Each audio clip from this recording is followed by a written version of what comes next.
When a mid-cycle refresh is so much more than a refresh, what do we do? Is our graphic enough?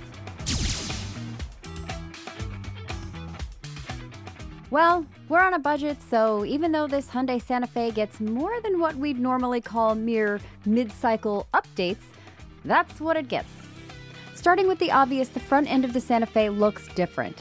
Check out that face with its wider grille and new T-shaped headlights. Those lights in the rear, yep, they're new too.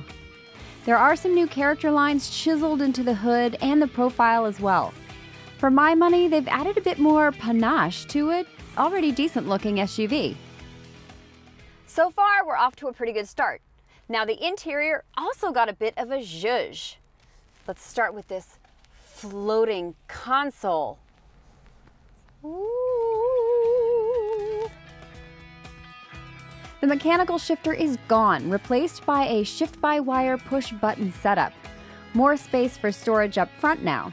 There are still button controls for HVAC, drive modes, and other much-used necessities, so you don't have to dig through your digital layers with a touchscreen. So some of the switchgear and these buttons feel a little bit plasticky, but they're all very intuitively placed. Now, I don't know about you, but I'm not quite ready to go full touchscreen and abandon the button just yet. An 8-inch touchscreen comes standard with Apple CarPlay and Android Auto, but buyers can upgrade to a 10.25-inch one as well as a 12.3-inch digital gauge cluster. Whoa! So there are other materials in here that don't feel chintzy at all.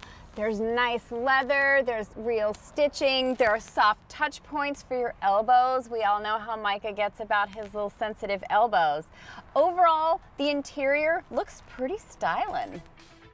There's even more cargo room in the back. So one other big change is in the engine option department. The base model now gets a 2.5-liter inline 4. Its estimated 191 horsepower will more than adequately propel the Santa Fe. The one I'm driving now is a 2.5-liter turbocharged inline 4.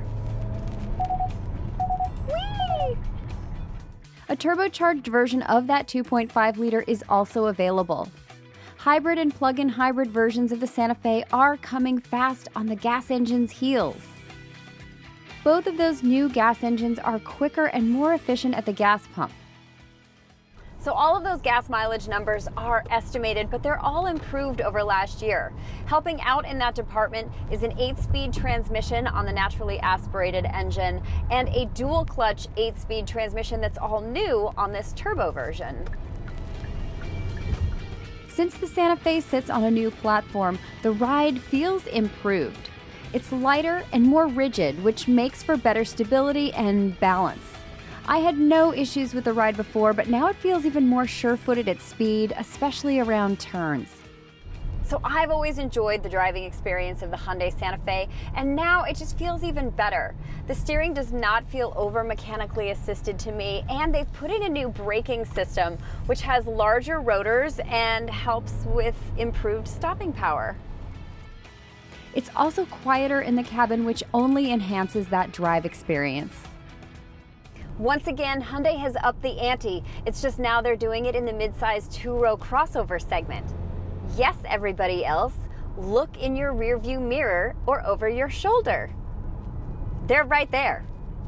Yes, that means the Honda Passport, Chevrolet Blazer, and Ford Edge, just to name a few.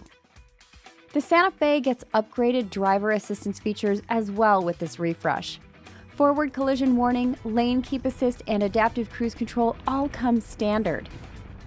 For stuff like blind spot monitoring and collision aversion assist and surround view monitoring, you'll have to upgrade to the SEL trim level. The calligraphy model is also new to the Santa Fe. It's a top-of-the-line edition with the turbo engine that includes all-wheel drive. You also get quilted inserts on the doors, leather seats, and other upgrades from the option sheet. Pricing hasn't been announced as of the making of this video, but we expect it to be close to about $28,000 for the base model.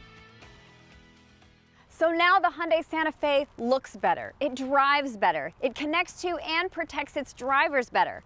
Gosh, and last year we thought at Kelley Blue Book that this was so good it won our 2-row midsize SUV Best Buy. Ha! Way to go, Hyundai!